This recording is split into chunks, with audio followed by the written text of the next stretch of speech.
he worked with hundreds of professional athletes and celebrities.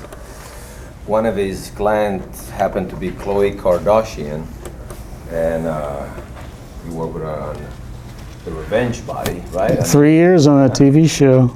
Yeah, and stars TV show Bod Squad. The Bod Squad. He has a PhD on nutritional science, and graduated Linda. University and American College of Sports Science and American Institute of Sports Science, and he's been a nutritionist for 30 years. And I'm wondering, like, what you got the 35. 35. You were certified when you were 10? It was 12. 12. Okay. Okay. And one little thing about Philip, he beat cancer 3 times. So one of the little things that you might. Yeah. It's interesting. So, well, there are a lot of people supposed to arrive, but let's give it up for that to Philip Goglia. Thank you.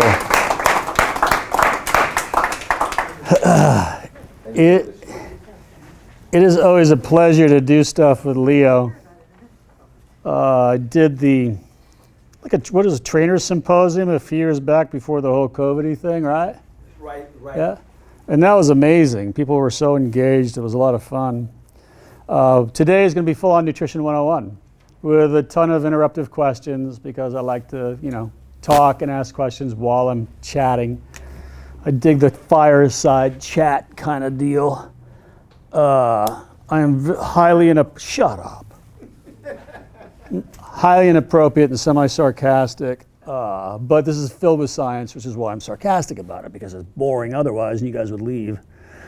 So, Nutrition 101 is kind of, Jesus, you can't even get any blood in there. What happened to you? Did you eat cheese last night? What the hell? There you go. There you go. So, Nutrition 101 really begins with understanding nutrient patterns and how your body manages fats, proteins, and carbohydrates. You guys have sheets there. There are 3 metabolic types that exist. Everybody is one of those 3. They were discovered at Duke University years ago. And I was one of the lead researchers for this stuff. It is far from sexy, but imagine this. Stay there, don't move. Put your thumb on there for a second. Say one of your buddies said, hey, you gotta go plant-based. You know this meat stuff, it gives you cancer. It's a real bad idea, this meat stuff. Plants are in the ground. They are super healthy. You gotta go plants. And you think, all right, not a bad idea. I can eat some plants. And let's say you do. But let's say you have a diabetic marker and you don't manage sugars well. Elevated trigs, elevated HbA1c, elevated glucose, something. You have a diabetic marker. Good, get out of here. What's your name? What's your name? Fuck. Octavian?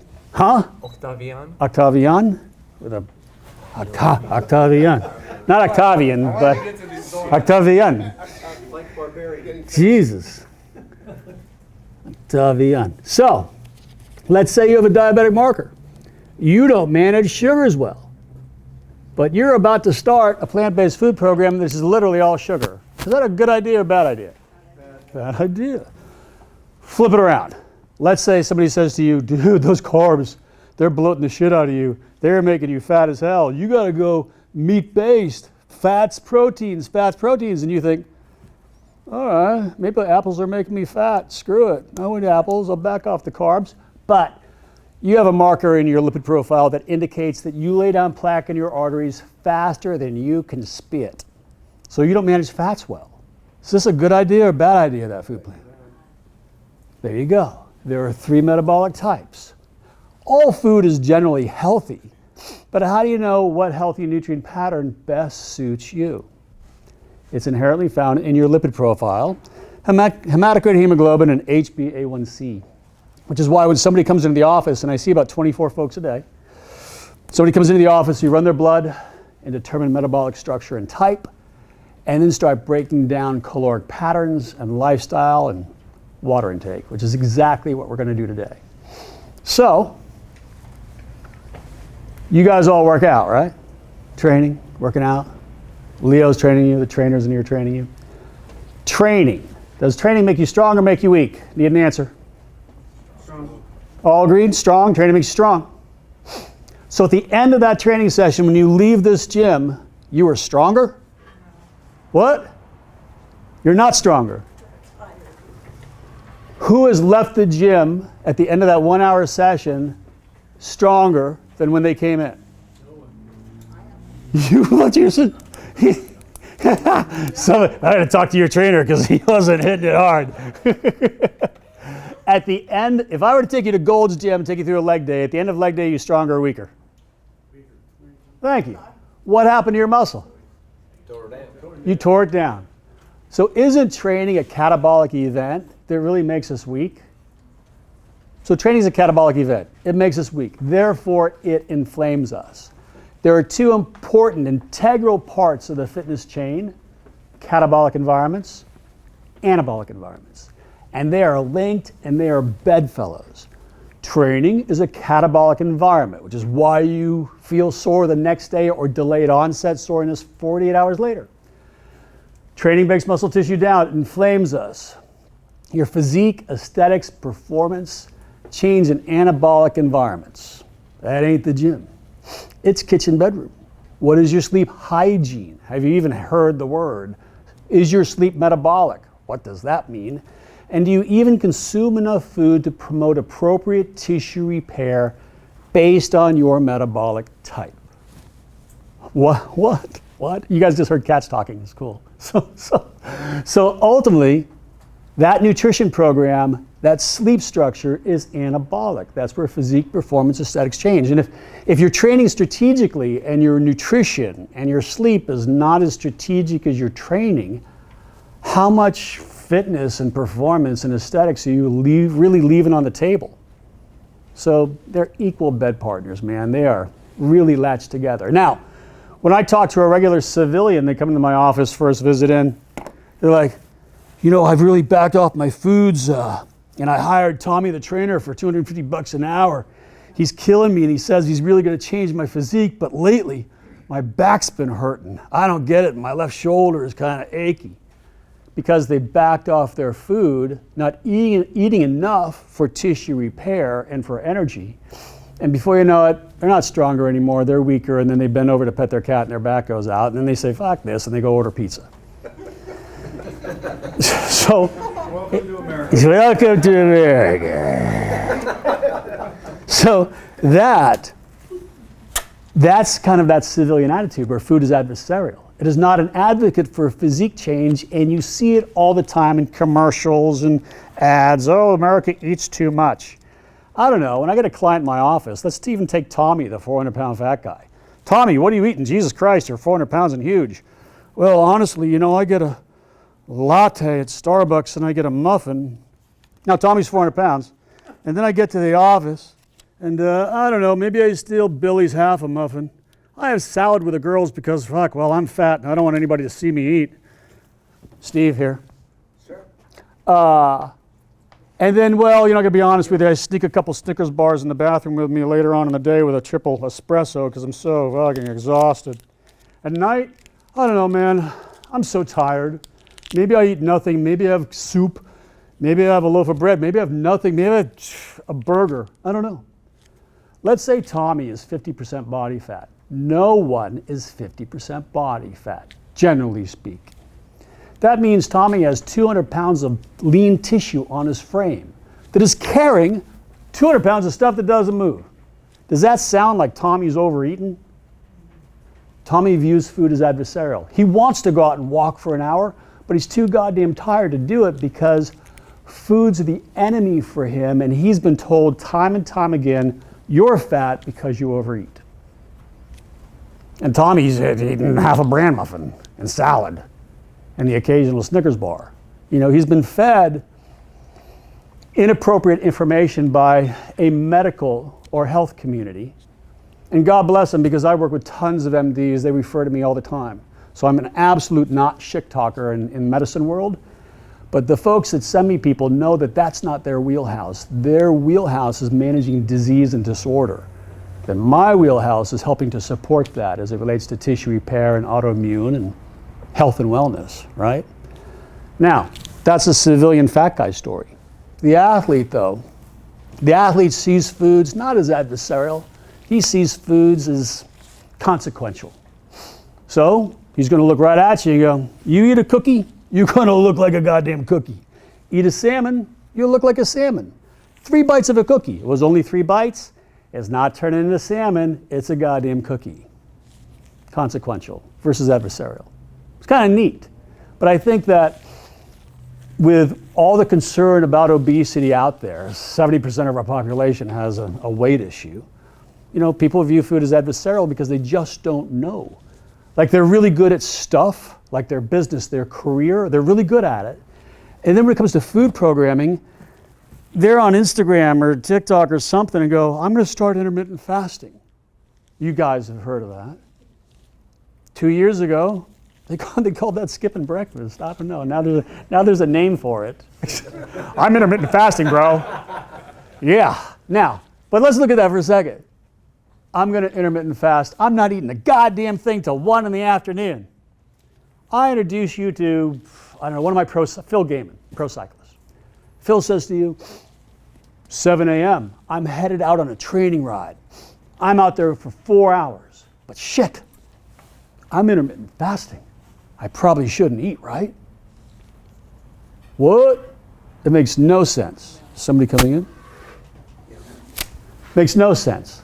So intermittent fasting, let's say I introduce you to one of my NBA guys, Kevin Love or somebody. Kevin says, hey, I just finished the game. It's 11 o'clock at night. I played most of the game and God, I'm exhausted, kind of hungry, but I'm intermittent fasting, so I probably shouldn't eat, right? Like, good idea, bad idea. Again, intermittent fasting says food is adversarial. And then you try pushing your meals closer together, right, to get it in within that eating period, that feeding time. But it always takes 3 to 4 hours to digest a slab of flesh. And now you're pushing your flesh patterns closer together, and you're adversely affecting digestive enzyme patterning, and you're putting more pressure on your gut. So if you have a sensitivity towards some type of gastritis, an enzyme management disorder, GERD, reflux, IBS, you risk a higher percentage of that really showing up as a symptom. So intermittent fasting may be for the person that's in Wisconsin that has 5 kids that just doesn't know what to do anymore. Yeah, they'll drop a little bit of weight. But is it sustainable? Like keto dieting. No one's going into ketosis. Sarah, the 280-pound mom in Wisconsin with 4 kids, she ain't going into ketosis. She might start her day, I'm eating fat and protein, but by 3 in the afternoon, she'll be in a loaf of bread before you can spit. So food programming has to be sustainable. If it's not sustainable, it's kind of like, what are you doing? So you got to be unreasonable with your food choices and understand that eating is the most important part of any type of training, health, wellness, fitness, disease protocol. So training breaks you down, kitchen, bedroom repair you. That old saying, feast or famine. Famine, people were dying. Feast, people were eating. Saying's been around for a long time. There are some things, though, that you should stay away from as it relates to inflammation. Because inflammation is a real ager, killer, if you want to say that. Hang on, let me put this in here. Hang on. So, inflammatory foods. No yeast, no mold, no dairy, no gluten. Dairy's like eating phlegm.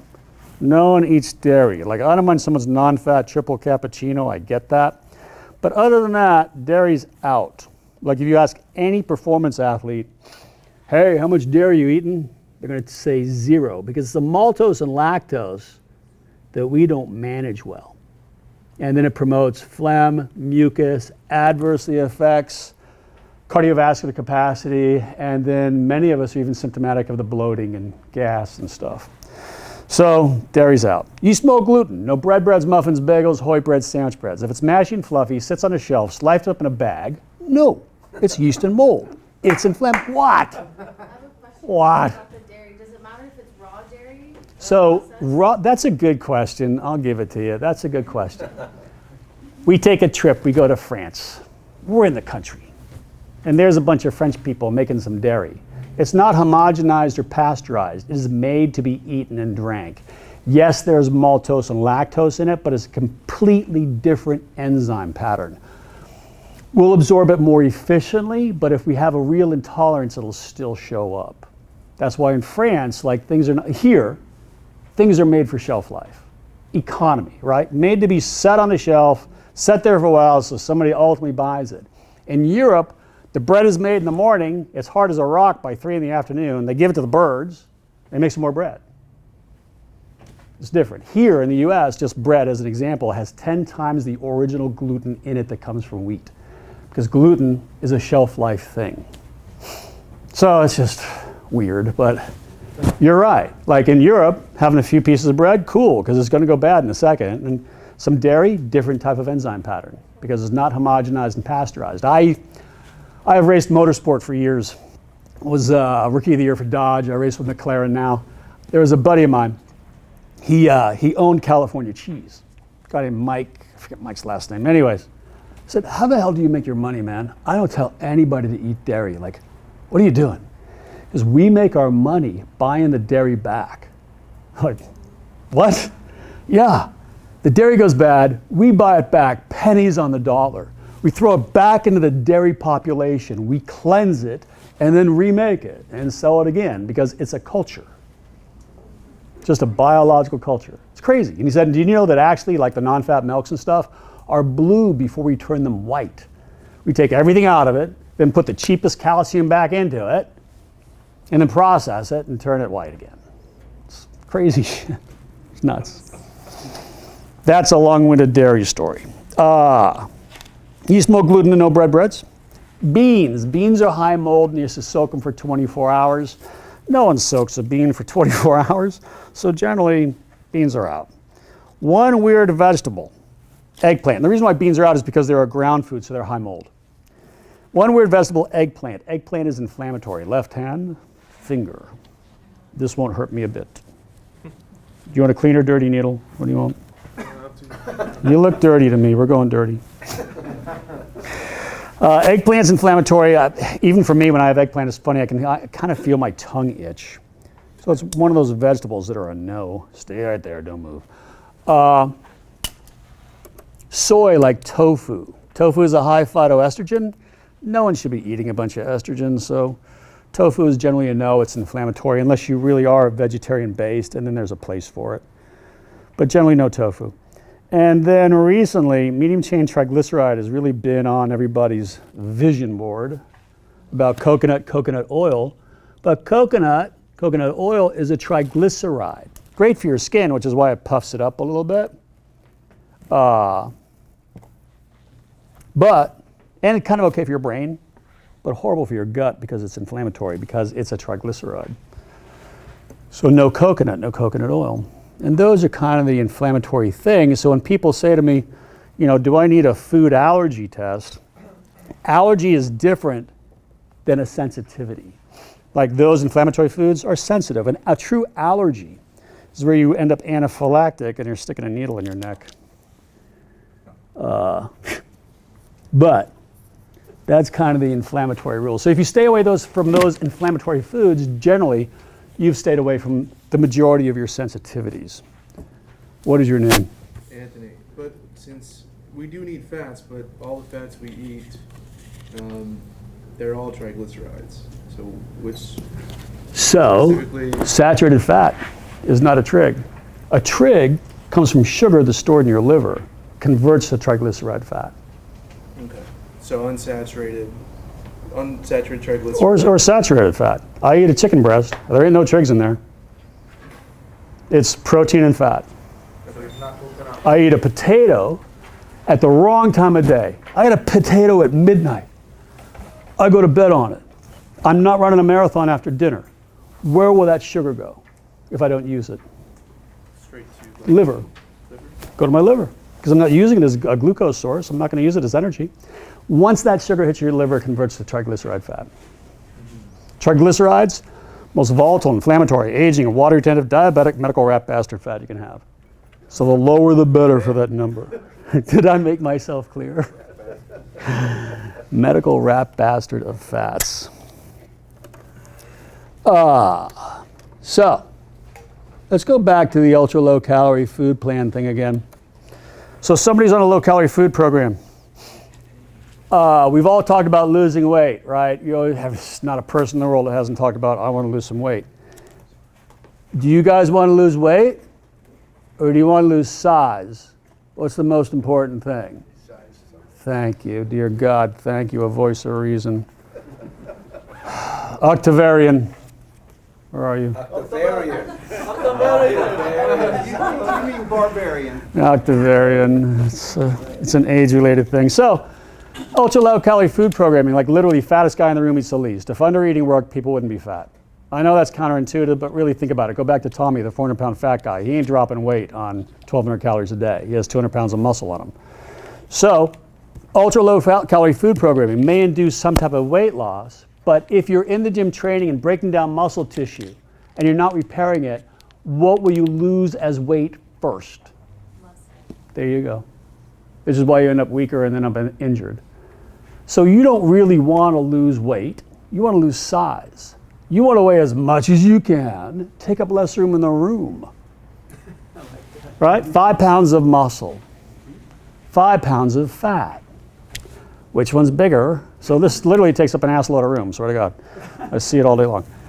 So weigh as much as you can, take up less room in the room, worry about your waist, not your weight. And in girl world, you only have 2.3 weeks a month to drop any decent weight anyways. The other 2 weeks you're playing with hormones. And then you put on 3 to 6 pounds of water. So the scale becomes a complete asshole. So don't worry about your scale. The best body fat percentage, and we use Skindex Skinfold calipers, 2 4-pinch groupings, best case, worst case, and then average them. But the best body fat caliper are your jeans out of the dryer. Really, I mean, think about it. You climb on the scale, you're 5 pounds up. I'm so pissed, I gained 5 pounds.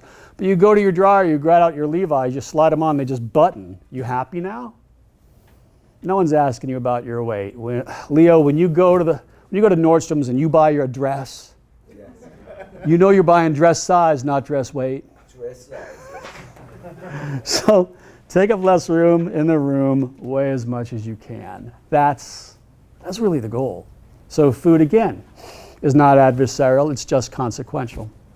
So these 3 metabolic types that exist, fat and protein deficient, carbohydrate deficient, dual, we've got some blood work. But again, I kind of want to walk you through this. You've got a lipid profile grouping on that second page right after that.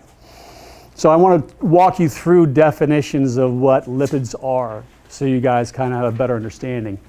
Total cholesterol, which is on the first sheet. You know, the medical community says keep your total cholesterol under 200. The performance community says your total cholesterol should be 100 plus your age. But no one can really tell you why. They just come up with these numbers. So, So total cholesterol, medical community says keep it under 200. The performance community says it should be 100 plus your age. But again, nobody can really tell you why. These are just kind of like medical numbers based on what people would consider disease driven. That's it. So for me, total cholesterol is a very empty and meaningless number because it could be high for good reasons, it could be low for bad reasons. So it's like total cholesterol is a bit like cocktail conversation. It doesn't mean anything at all. The first number of importance are HDLs, high density lipids. These are the good guy fats. 35 for an HDL is considered 0. Elite athletes want to be over 70 for an HDL, the higher the better. Because the job of that HDL is to hunt down fat in us, snatch up that fat in our bloodstream, transport it into our muscle so that you can use that fat as energy. So the more HDLs you have, the more fat you should transport, assuming your nutrition protocol is designed for it. So HDLs are very important. Then you take that HDL, whatever it might be, and you divide it into your total cholesterol, and you get a ratio. So let's say my total cholesterol is 200, and I have 100 HDLs. So that's 2.0. Now, an average healthy female has a ratio between HDL and total cholesterol of 4.5. Civilian healthy male, 3.5. Athletes have a range of 2.1 to 2.8. So the lower, the better for this total cholesterol HDL ratio. Yes. Is that the TC? HDL ratio. Well, might as well talk about yours right now, Linda. So, all right, Linda, total cholesterol is 211, an empty and meaningless number. HDLs, elite athletes want to be over 70. Dear God, you're 83. That's insane. Take your 83, divide it in your total cholesterol of 211, you have a 2.5 ratio. Athletes are 2.1 to 2.8. If 2.5 could speak, it would say, Linda, I'm 2.5. I'm wicked efficient. I got to be honest with you. I'm very consequential. So basically, 3 bites of a cookie for you is going to feel like 10 cookies. It's a narrow hallway of screwing up these low numbers. My athletes 2.1 to 2.8, like I'll get a call from one of my NBA guys. He'll say, bro, last night I had a brownie with my daughter. I feel like shit this morning. What the hell?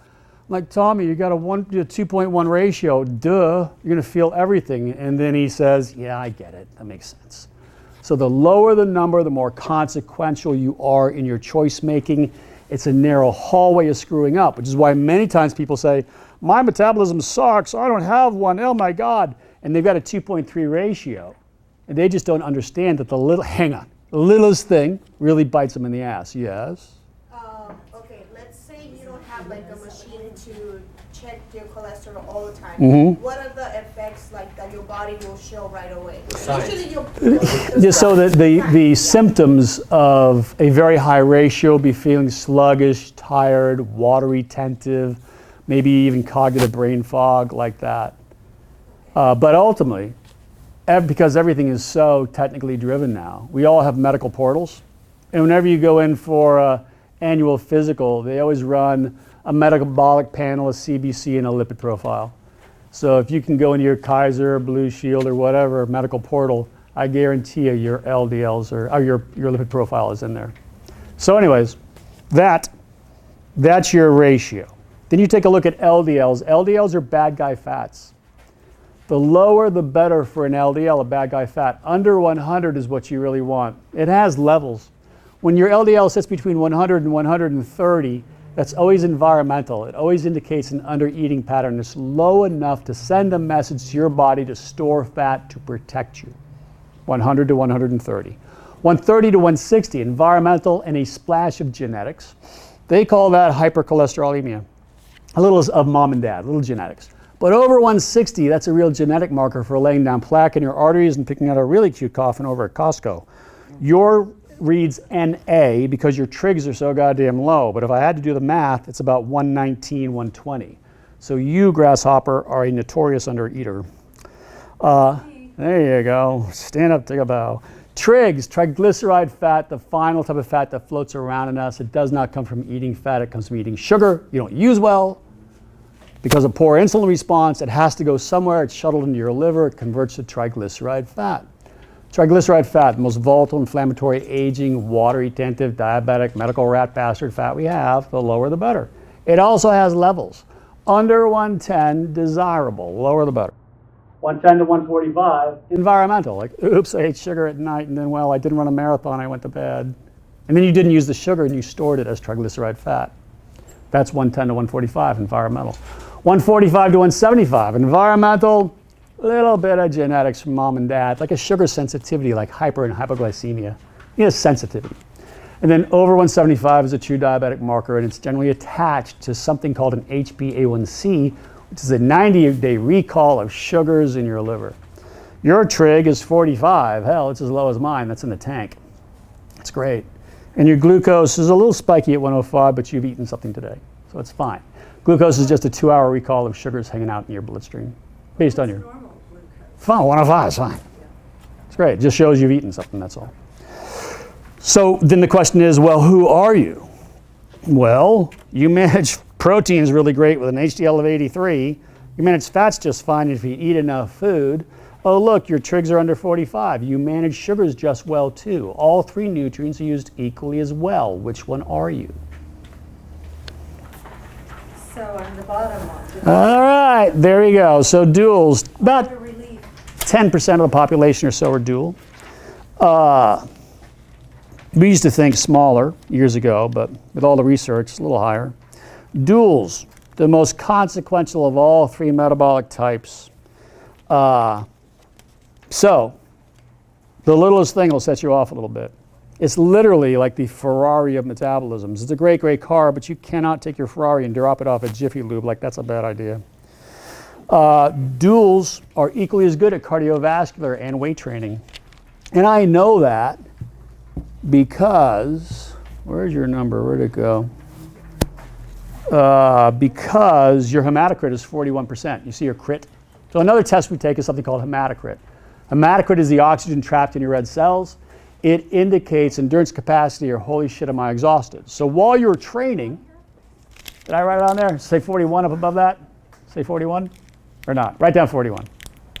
So hematocrit is 41 for you.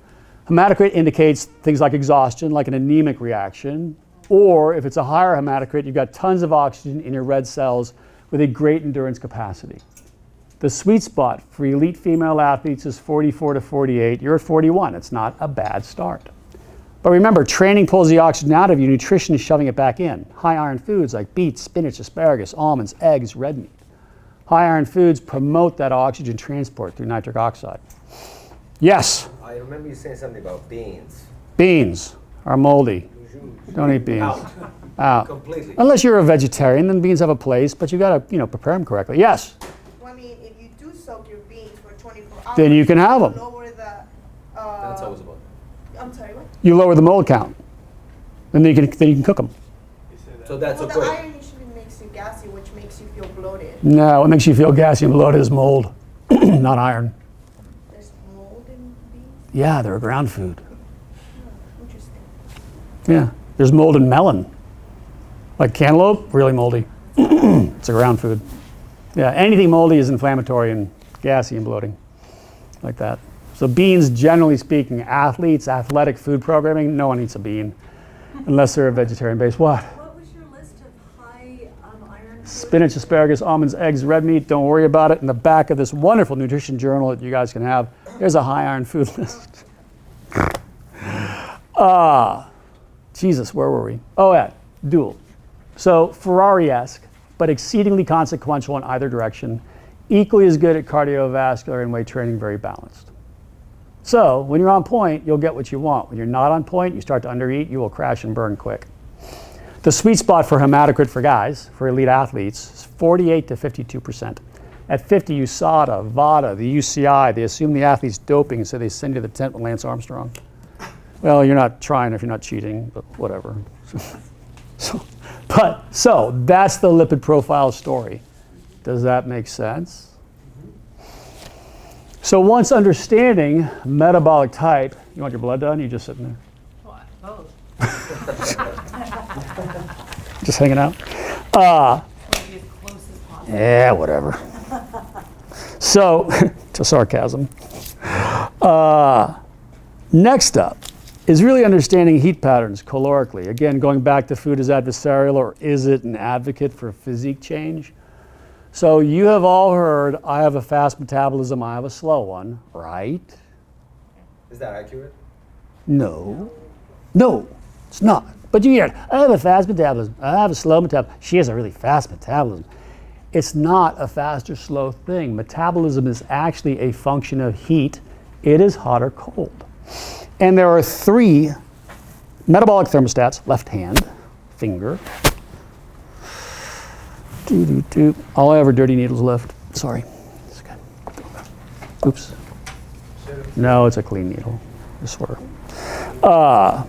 There are three thermostats that regulate the landscape of metabolism. Little pinprick. Stay there, don't move.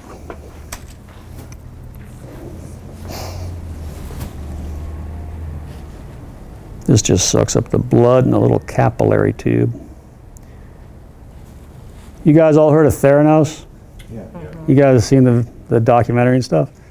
One of my clients, very wealthy family from San Diego, they flew up in their helicopter, they come to the office and they're all Swiss and German. No sense of humor. So I took the guy's blood, I stuck it in the machine, I said, I'm just putting it in this Theranos machine. we're going to get some great information in just a little while about, sexually transmitted disease, cancers, vitamin D. They're like, Theranos. I said, yeah, it was the last one at Walgreens. I bought it for $250. It was amazing. And his wife looked at me, she says, you're kidding. I'm like, I know.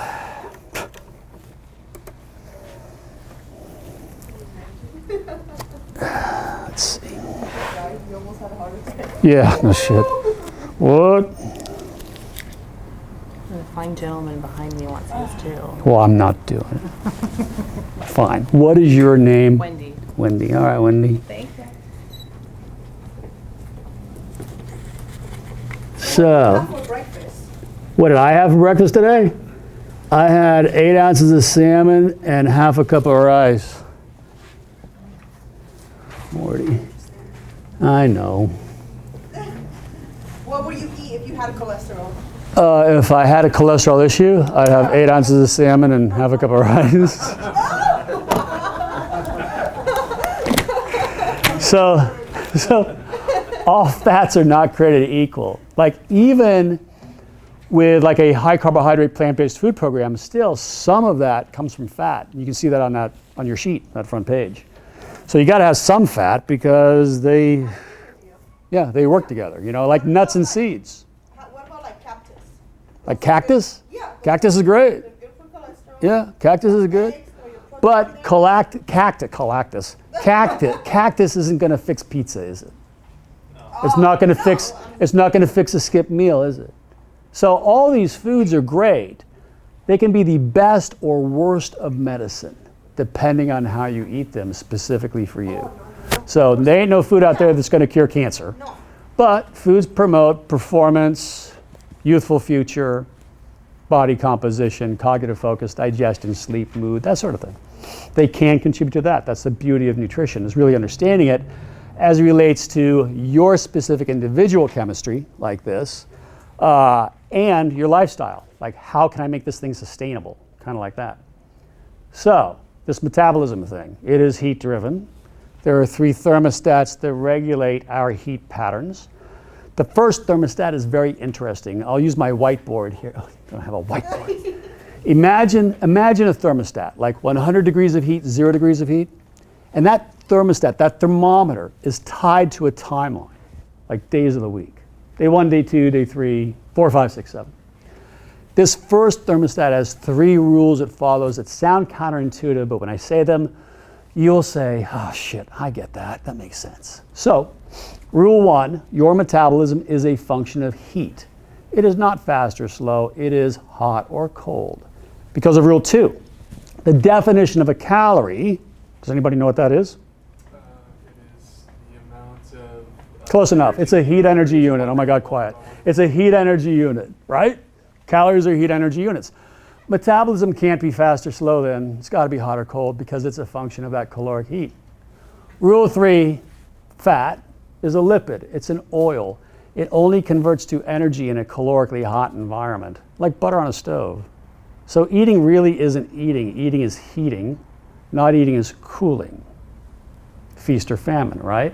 So the question is, mathematically, based on lean tissue, height, age, wage, gender, like there's a formula. Based on all that stuff, there's a certain amount of calories you must consume daily to generate enough caloric heat to utilize fat efficiently as energy and repair muscle. Make sense? Mm-hmm. Yeah. So let's just say we did the math. Mathematically speaking, you need 2,000 calories a day to generate enough caloric heat to promote tissue repair and fat utilization, energy patterns. But I total up your calories, and you're only eating 1,000 calories a day. Now that 2,000 calories, we decided what you needed is 100 degrees of metabolic heat, or using fat most efficiently in repairing your muscle tissue, 2,000. But you're taking $1,000. You are only eating 50% of your food, or your temperature is 50 degrees. You're like an ice cube with legs. Not enough caloric heat to utilize fat efficiently as energy and repair muscle. So you might lose some weight on it, but you just lost the wrong stuff. And you did not take up much less room in the room because your body started storing this as a protective mechanism. So you just can't slam 2,000 calories a day. Food patterns are shifted in about 12% increments every 7 days or so, 7 to 10. We discovered years back that within a 7-day food program, if you're really finding religion with this and there's no internal metabolic disorder, you should be dropping 1.3% body fat per week.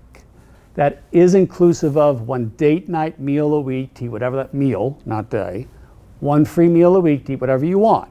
With the other 6+ days, you gotta be tight. Own this thing. When you start a food program, it's been shown that it takes about 48 hours to establish a new caloric heat pattern. So 2 days of eating up. So you buy in. You got all your Tupperware and stuff. You're ready to go. First 2 days are amazing. You're killing it. Day 1, day 2, day 3, and all of a sudden day 4, I don't know, a bagel wrestles you to the ground and forces itself down your throat, and then you skip your afternoon snack because you feel so guilty about the bagel, and then you get hungry again, so you have starch at dinner when you should have had your flesh and veggies. You have now interrupted a caloric pattern. You've adversely affected caloric heat. You will lose that day that you're in for truly efficient utilization of fat. 1 day lost. It will now take your body 48 hours to reclaim it again. How many days did you just lose? 3. If you do that twice a week, how's your week looking? It's gone. So consistent patterning is key. Your body loves a ritual structure of nutrients placed at the correct time of meal order, not necessarily time of day, because the NBA is not paying you to do this. You're doing it because you have ambition. So meal order more importantly than meal timing, generally speaking, because we're all busy. So that is thermostat number 1. A couple rules go with it, which are civilian rules. Look, if it's 11 o'clock at night, you have not eaten meals 4, 5, and 6, you best get a fork. Start eating. You'll have a shitty sleep. Your digestion will absolutely suck. You will not utilize those calories efficiently the way you should have had you eaten them in order. But at least you get them in, and more importantly, I teach you a little lesson and you won't do this shit again. Like that. Other big rule. You are walking down the street and some Starbucks cookie wrestles you to the ground and forces itself down your throat.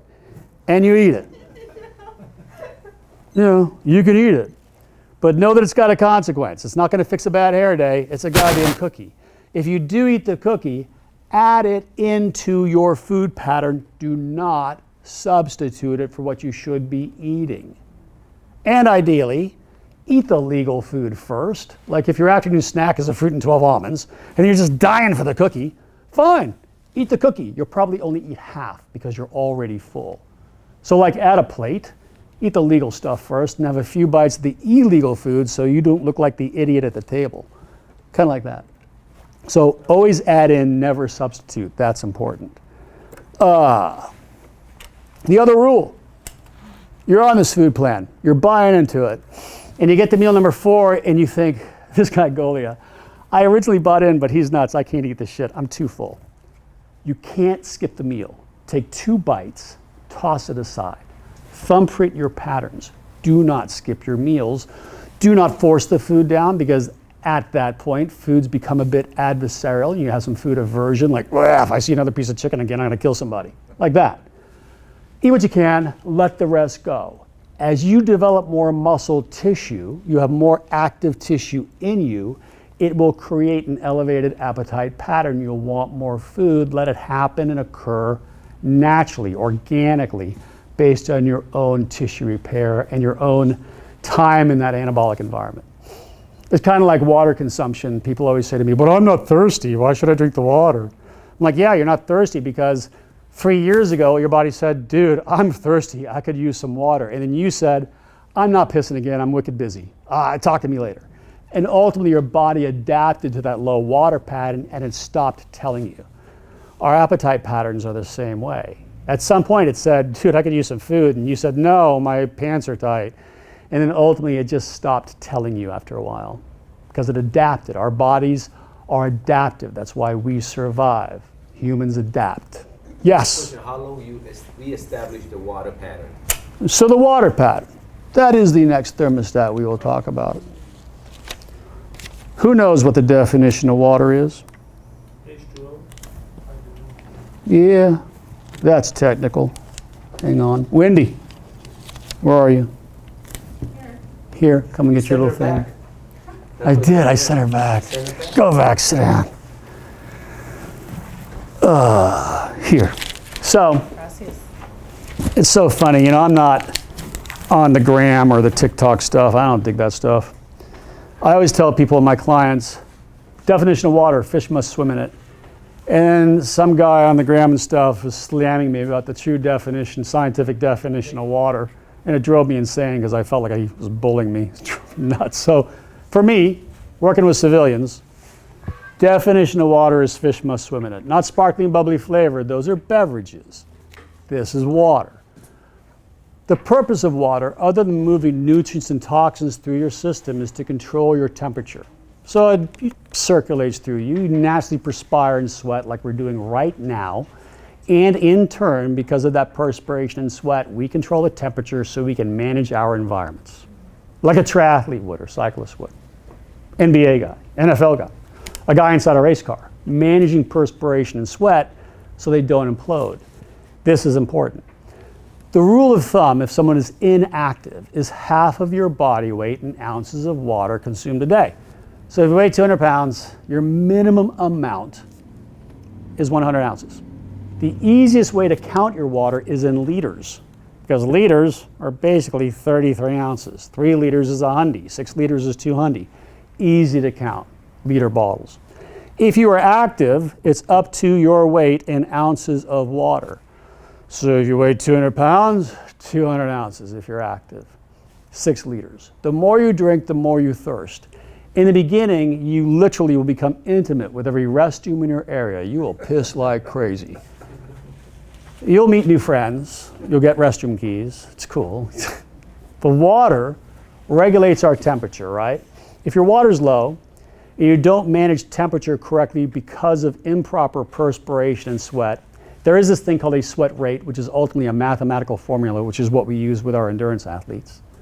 But if you're not perspiring correctly, your body will figure out another way to control temperature because it is adaptive and it doesn't want you to die or overheat. So it says, don't worry, I'm going to adapt because I sense a bit of trauma with inconsistent perspiration. Your body moves to the third and final thermostat. It's called an insulatory thermostat. And now you'll start to hoard fat underneath your skin to act as insulation to control your temperature. So if your water is low in that civilian world, even if your foods are perfect, you will hoard more fat than you should to control temperature pattern. So water runs the show. What? Is there such thing as drinking Too much hypernatremia. There is, absolutely. But very rarely is it done. You know, our electrical system is all sitting up here in our heart, and our electrolytes manage that electrical system. If our electrolytes get to a point where they are not managed enough to manage the electrical pulse impact for our heart stops, and then we don't breathe anymore. But hypernatremia is rare, rare, rare, rare, rare. Like with endurance athletes.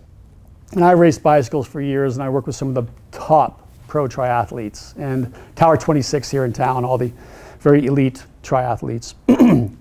Many times athletes will start with an immediate electrolyte mix right out of the box in their first bottle on their bike. But they're trying to shove electrolytes into a cell that doesn't need it. So that in and of itself will adversely affect sweat rate. So it's always water first, establish a sweat rate, and then replenish. Second bottle, and bottles after that are electrolyte based. So that is Nutrition 101. Gotta eat your food. Food is not adversarial, it's consequential. Yeast, mold, dairy, gluten, eggplant, soy, beans, inflammatory. Try to stay away from them. And know that this is a very imperfect science. Like, I literally am a focus group of one.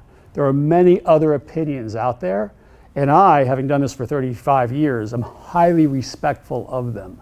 Like, I love to listen to what people have to say and try to see if there's a nuance within it that I can use to improve my skills as a coach. Well, what I found above and beyond that, the coaching really ends with a language. Like, you have a particular language, you have a particular language. And as a coach for training, nutrition, whatever it might be, I need to understand your language. Like there are some people I can just literally say, God damn it, you are fat. There are other people I have to say, no, you're more calorically challenged, and that's okay. You know, there's a way to speak that ultimately motivates people to get them to buy in. So I see it as collaboration. Like he collaborates, I collaborate with my clients because I know that their expectation to lose weight or lose size, they've been doing it for a while and they've been failing at it. And because they've been failing at it, internally, like it or not, you start talking shit about yourself. Oh, God damn it, it's not working. I'm not losing fast enough. Screw it. And then before you know it, you're eating pizza, right? Because you're just so pissed. That's why all my clients have my cell phone number. Because the minute they have a question, I want them to text me and ask me. And it's just the sheer aspect of texting that interrupts that internal acidic behavior to bully themselves about stuff. And they settle down. And they don't even really need my response, though it's given, obviously. But it's enough to settle them down to say it's okay so that they are collaborating more with themselves rather than acidically talking shit about themselves. So it's crazy because people really internally bully. It's nuts. Yes. I have a problem. I take a lot of marijuana at night. Cool. 420, bro. But I reach the end of the day and I am starving. And I eat so much. Is there anything that I can eat that you would recommend if I'm It's so funny. It's so funny. Snoop Dogg, you know, we almost collaborated on a book, Snacks to Eat While High. That, you know, I'd say first and foremost, make sure that you do eat enough anyways. Again, you know, I see 24 folks a day. 22 of them, they all undereat. No one's eating enough food to promote tissue repair because they do view food as adversarial. Even my elite athletes, they're not eating enough food. I was a 315-pound Mr. North America. I was 260 on stage. I was eating 9,800 calories a day. Just in eggs was 48 eggs. I was taking cans of tuna in a blender with water, ice, and a banana, blending up that shit and drinking it because I had some farts that were unbelievable. I could not get a date. But I had to get I know, you know what I mean, because you're huge. Look at you. So, you know, calories are heat energy units. More muscle you have, more food you get. People always say the exact opposite. Well, I'm dropping weight, I'm going to cut back. Well, if you're stronger in the gym, why would you cut back on your food? Wouldn't you eat more food to fuel your muscle, to make it move, and to promote muscular density and repair it? As an athlete, for me, calories always went up. I was an All-American wrestler, wrestled 177. I'm from 177 to 310. It was a lot of chicken, a lot of drugs, a lot of drugs. It's easier for me to tell you what I didn't take than what I took. But the more muscle you have, more food you need. So food isn't adversarial, it's an advocate for physique change. So you guys are in here listening to this banter, not because the NBA is paying you. You're not training with him because the NBA is paying you. You're doing it because you have this thing called ambition. You're not mediocre folks. So if you're going to have ambition, then do the difficult thing. Pay attention to your food. Work at what you suck at. Identify your weak muscle. Don't work at your strong muscles. Work at your weak muscle and be willing to skin your knee about it. Like, oh shit, that didn't work. And understand that it's just a consequence and then learn from it. As a 3-time cancer survivor and a fat kid, I met up with a lot of moments that were depressive and a lot of obstacles. I was a fat 270-pound 7th grader, and I had a wrestling coach that said, go out there, just see what can happen. What's the worst that can happen? I'd walk out on the mat, I'd get pinned in like 15 seconds, I'd walk off. Coach Subi would say to me, well, how was that? I'm like, I don't know, the fucking guy was huge. You just go back to study hall, you're fine. It's like, you know. But then I won a match, and Coach Subi said, hey, what would that feel like? I said, I won, right? He goes, yeah, you won. It was a dude, right? It was a guy. He said, you need to think about what that looks like, that winning, and how it feels in you, and the amount of work it takes to do it. And then before you knew it, I was a Duke running the cross-country course at 5 o'clock in the morning when everybody else was just dealing with hangovers around 10. You know, if you want to be extraordinary, you have to live in that extraordinary way, even though you're going to fuck it up.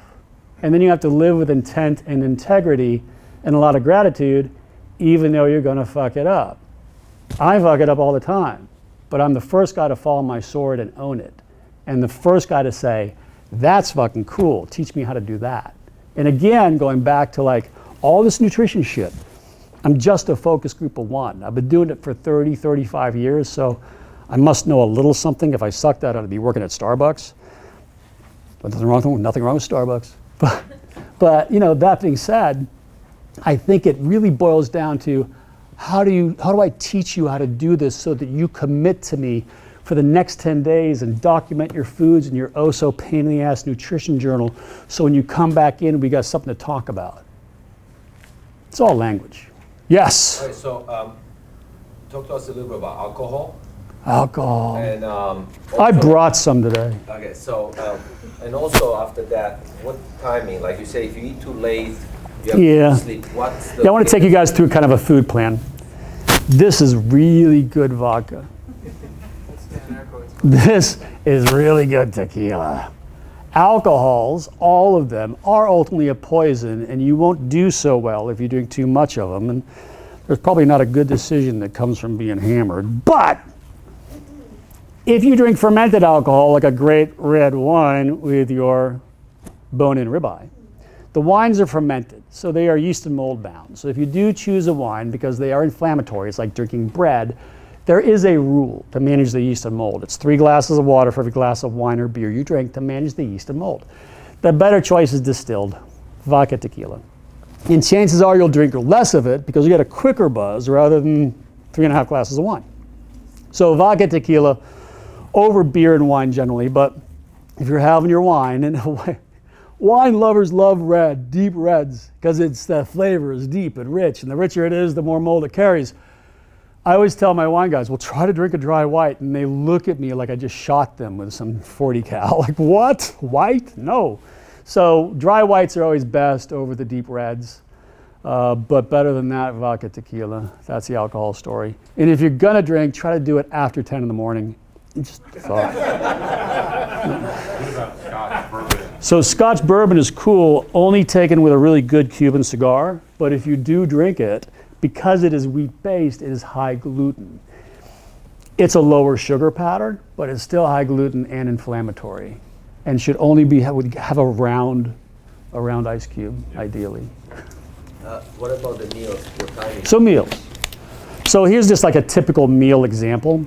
I wake up in the morning, let's say I'm training early. A lot of folks train early, and years ago as bodybuilders, we would train fasted, literally on a bunch of ephedrine and a couple extra strength Excedrin and like a triple cappuccino or triple espresso. And what they discovered in some science over the last few years is that when you train fasted, at first you start using fat as an energy source, but after about 20, 25 minutes, your body says, bro, you've been training for like 25 minutes on a triple espresso and some ephedrine. Are you gonna eat? Like, are you gonna continue training? What are you gonna do? Though it is a nuance, it still occurs. So you actually start to dip down in that ability to use fat, and your training intensity starts to dip down a little bit. So you become less calorically utilized within that training session. But, especially with cyclists, we discovered that with cyclists that train early morning, had you had a little bit of sugar and fat, like literally a tablespoon of almond butter and a tablespoon of jam, you would have 200 calories, sugar, fat. You would have stimulated a higher caloric burn with more fat utilization with more training intensity. So early morning training is done on like a split packet, these things. This is a real simple fruit and 12 almonds or a sugar fat. That is your sugar. That's literally one fruit just mashed up and shoved in here. That's a tablespoon of nut butter. That's your fat. Fold it, tear it, eat it. You just had a fruit and 12 almonds or an early morning sugar fat. It's a no-brainer. It's easy. Like a Kind bar. Oh, they're so fattening. A Kind bar is a sugar fat. Yeah, there's a slathering of dark chocolate on it, but it amounts to like 1/8 of a teaspoon. And it's literally 200 calories of sugar and fat. So that's equal to a fruit and 12 almonds. A fruit and 12 almonds is going to be an absolute pain in the ass. You drop your almonds, where's my fruit? But a Kind bar, an RX bar, you know, when you're looking for convenient things to keep us on track, a split packet, they're all equal to a fruit and 12 almonds. It's kind of a no-brainer. So like if I train early morning, I'm gonna take your blood while I'm talking about this, I'll have a jam and almond butter. Like I I'll ride in the morning, 90 minutes or less, out on the road to train for cycling. So I'll have a jam and almond butter, go ride, come back, have my first main meal. Generally, a healthy first main meal is a starch, a protein, and some type of simple sugar to provide a transport mechanism to reload you with glucose. So maybe it's a cup of blueberries dumped into your cooked cup of oatmeal and a couple of over easy eggs on the side. Eggs are equal to like an almond butter. Maybe it's almond butter in your oatmeal with a little bit of fruit. Like that's a great breakfast. Mid-morning snack, left hand. Mid-morning snack should be a fruit, like a little simple sugar. And this is just a baseline, remember, foundation type food plan. Simple sugar, fruit. And everybody says, whoa, my God, fruit. No, fruit makes you fat. Don't you know that? Apples make you fat. I'm thinking, at what year did apples make people fat? Was it 1978? Was it 19? Because apples have been around for a while.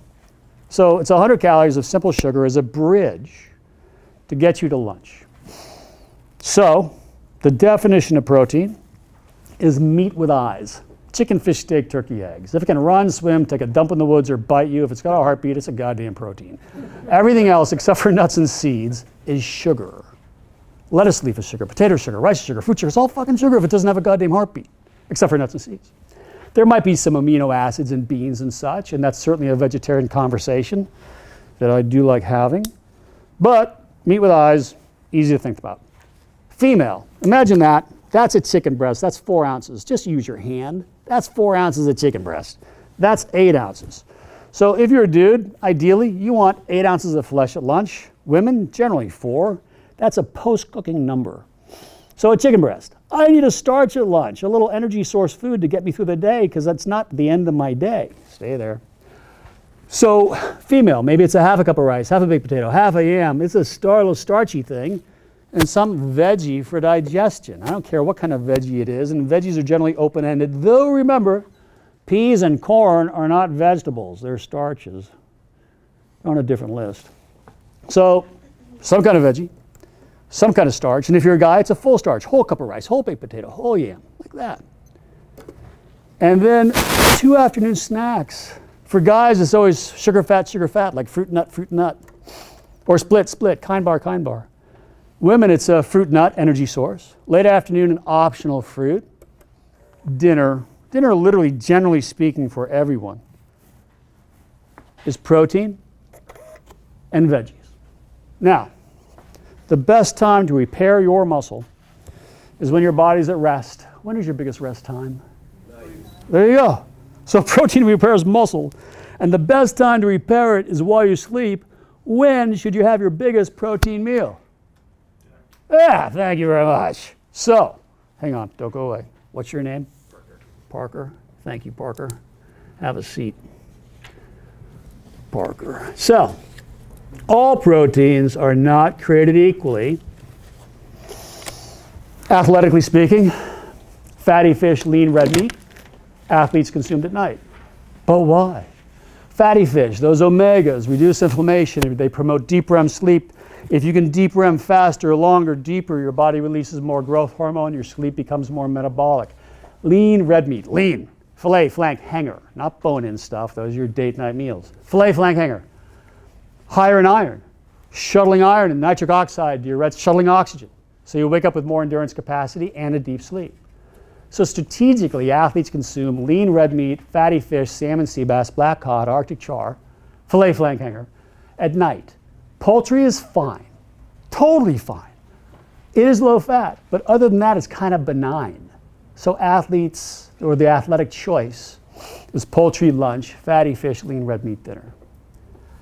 So protein, veggies dinner. Guys, remember this is 4 ounces. Women, that's kind of dinner. Guys, that's dinner.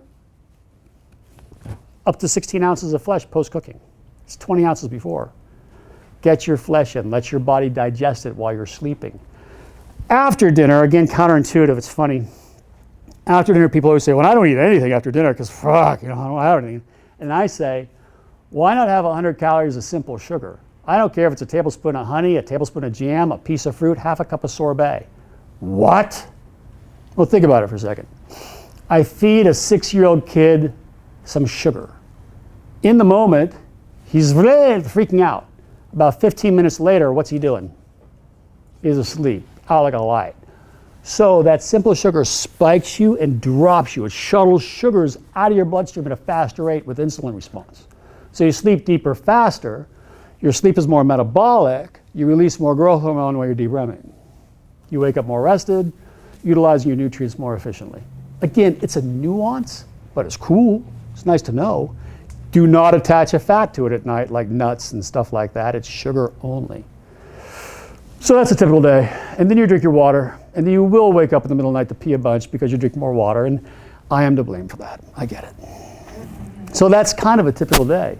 And then food programs shift in like 12% increments every 7 to 10 days. So as you would be coached in nutrition, you'd come in, I'd look at the Foundation Food Program, and I'd say, well, you know, you have a fat and protein efficient metabolism. Yes, I have given you carbohydrates so you don't crave shit in the beginning, but now we're gonna start pulling it away strategically, and I'm gonna add more protein and fat into your food plan.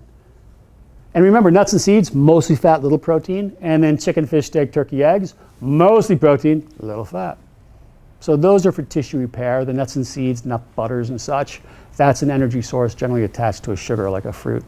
In the afternoons, we use veggie hard-boiled eggs, we use veggie half and avocado. We use nuts and seeds in the afternoon when I start pulling sugars. But calories always go up. They never go down. You didn't mention much about eggs. Love eggs. Proteins are scored on a 100 to 0 chart for biological use. This is kind of neat. 100 is an egg. Bottom third is all plant-based. This prescriptive pharmaceutical whey protein, which is my blend only, scores a 117. It's not even on the chart. Interesting. Kind of cool. I have a question for someone that submits it. Recently, I've heard about a nutrient that is a cousin of vitamin E called tocotrienol, Yeah. which is supposed to lower the bad cholesterol and raises the good cholesterol in the body. Are you familiar with it? And if so, what's your take on it? Yeah, I might. I don't know. It's a little out of my wheelhouse. Like a supplement, I brought some supplementation. I love supplementation, and all the supplementation I have at our clinic is prescriptive grade. Vitamins fall into 2 categories. Either they are prescriptive grade, so the DEA checks it out, and it's a 1% play above or below the labeling, or it's FDA approved, literally 12 to 20% play above or below the labeling. It's crazy. It's treated like a food. So if you're going to take a supplement, make sure it is prescriptive grade, number 1. Number 2, if you're going to take a supplement, know that maybe at best to give you a 12% edge, but nothing fixes a pizza or a skip meal or cures cancer. There's nothing that does it. I love selling vitamins because there's some money, but they don't fix anything, and you got to take them. And you don't want to take a handful of vitamins like this and then be inconsistent and spend $1,000 on Vites when maybe it gives you a 12% edge. So what could you do? You got a digestive issue. Maybe you use some chlorophyll, plant-based oxygen. Your poop will turn epically golf course green, but it's like a puller, detoxifier. Like, that's a good product. A daily multivitamin, B complex, great. L-carnitine, liquid L-carnitine for fat transport, cool. NADH, a lot of people take this. NADH is for cognitive focus. It's crazy. It's a little particle of niacin. You pop it in about 15 minutes, you're like that. So always before you train, my entertainers, they pop it again in the afternoon. You know, my attorneys and stuff. This is a great neurological product, originally for Alzheimer's and stuff. Fantastic. How do you, with these products or others, are they long-term? Can you just keep taking them, or do you suggest it's I don't know. It's like roids. I was taking them for years, hitting 6 injections a day type thing, blah, blah, blah. And then as now I'm older, it's like, I should take a little growth hormone or a little HCG or something like that. But I get lazy with it. We all get lazy with stuff. I think the best advice is to know what the specific supplement is doing, so that when you decide to re-engage, you know what to take and how to take it. Because I don't think anybody is going to be consistent with it, even when they're getting paid to do it. And with food, or? It's all different for vitamins. Honestly, sometimes people take B complex, their multivitamins with a food because the B complex can make them feel a little nauseous like that. But generally speaking, it really doesn't matter. It's more like morning. Some vitamins are best used in the afternoon, at night before bed, like calcium, magnesium, zinc. We have it. It's called OsteoHealth is our name for it. CalMag Zinc relaxes muscle tissue, keeps muscles from cramping. Therefore, it helps you sleep deep. So if you have difficulty falling asleep, the CalMag Zinc groupings are great for deep sleep, like that. But remember, there's no such thing as a fat burner. You know, nothing's going to burn fat. No vitamin in a bottle is going to, no thermogenic. It's just going to elevate heart rate and make you feel a little jittery and anxious. And if there were a fat burner or something, I would have found it and I'd be a billionaire. So there's not. Yes, you had a question. Question.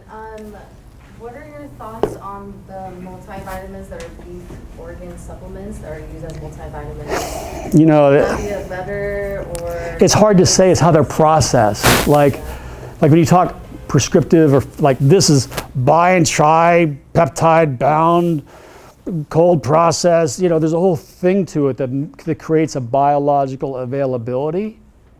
And that's expensive. It ain't cheap to do. And you got to have the right facility to do it in.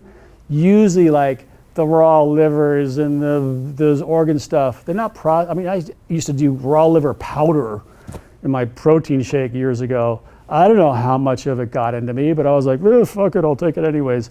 You just don't know.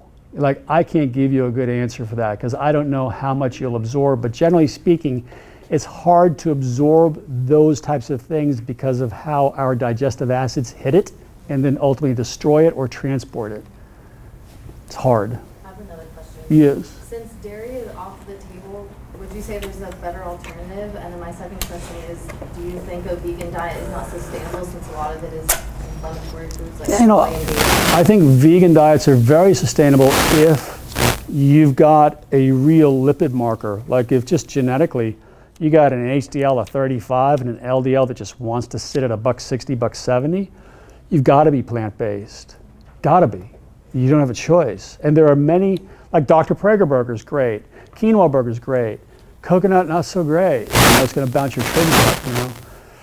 So there's a way to manage it, but for all vegetarians, and I love them because talk about ambition, they have a very narrow hallway of food choicing.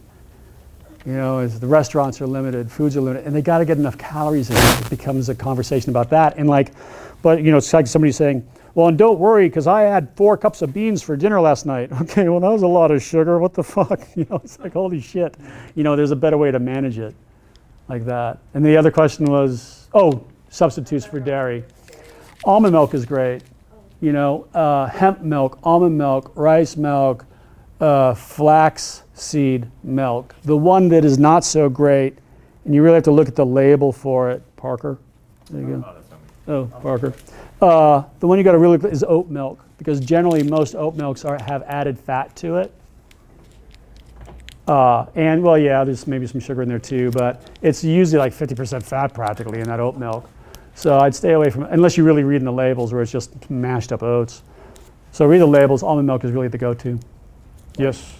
In that, you use any collagens in there?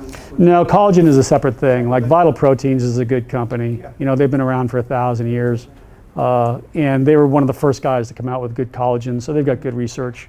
There are a bunch of other ones out there now. I don't know anything about them, but I use Vital Proteins.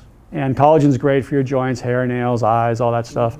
So you could take a whey protein shake and add, you know, a tablespoon of collagen into it, or have it on the side. Some people even mix it up in their coffee. I haven't done that. I don't know how it tastes, but some people do that. Even Vital Proteins has a chocolate out now. You know, kind of My neat. doctor said to cut out red meat.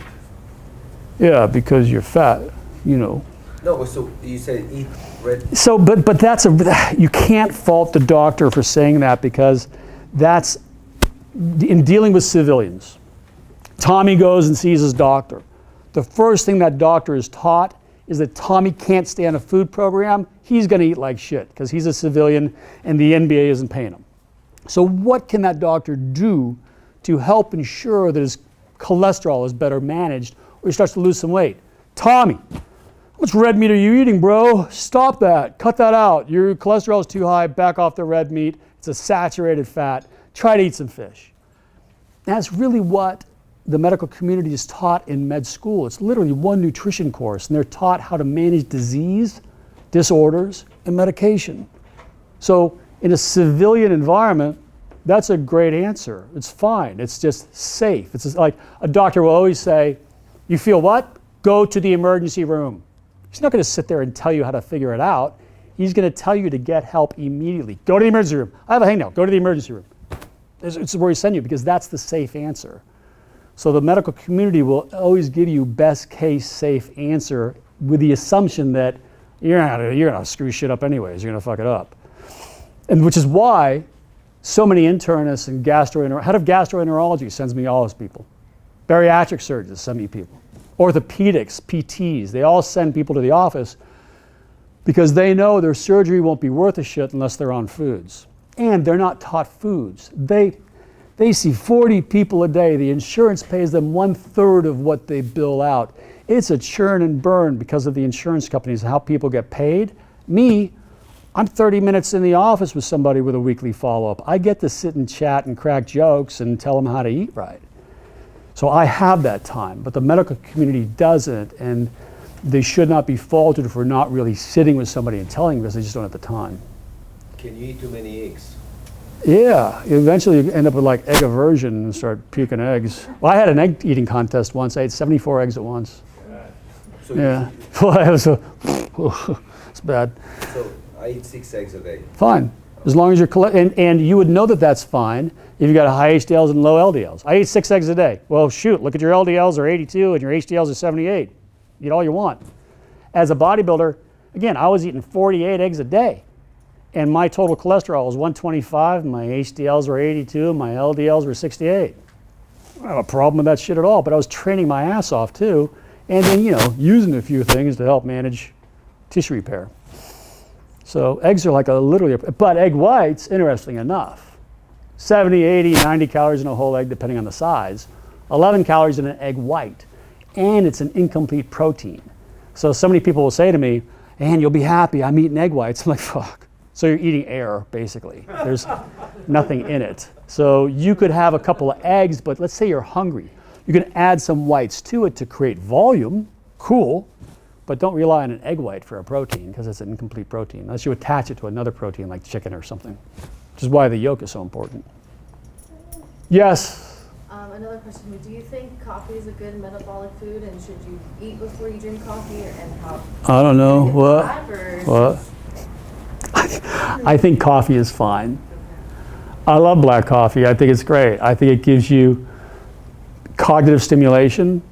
I think because of the caffeine in it, it promotes central nervous system.